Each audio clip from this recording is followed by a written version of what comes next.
സഭാകർക്കാരൻ കഴിഞ്ഞത് വലിയ സന്തോഷം. ഏറ്റവും സന്തോഷം മലയാളി ബാങ്കിനെ സൂപ്പർ ഗ്രേഡ് ആയി അംഗീകരിച്ചിരിക്കുന്നു എന്നുള്ളത്.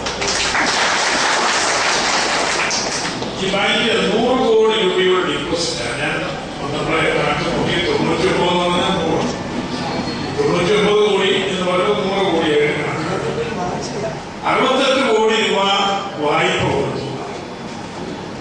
അപ്പൊ ഒരു ബാങ്കിനെ നമ്മൾ വിലയിരുത്തുന്നതിന്റെ ക്രെഡിറ്റ് ഡിപ്പോസിറ്റ് റേഷ്യോ എങ്ങനെയെന്നുള്ളത്, എത്ര ഡിപ്പോസിറ്റ് വരുന്നു, എത്ര ജനങ്ങൾക്ക് കൊടുക്കുന്നു എന്നുള്ളത്.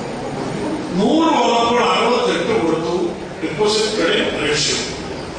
100 കോടി ഇങ്ങോട്ട് വന്നപ്പോൾ 68 കോടി ജനങ്ങൾക്ക് കൊടുത്തു. അത് നല്ലൊരു പ്രവർത്തനമാണ്. എനിക്ക് വലിയ സന്തോഷമുണ്ട്.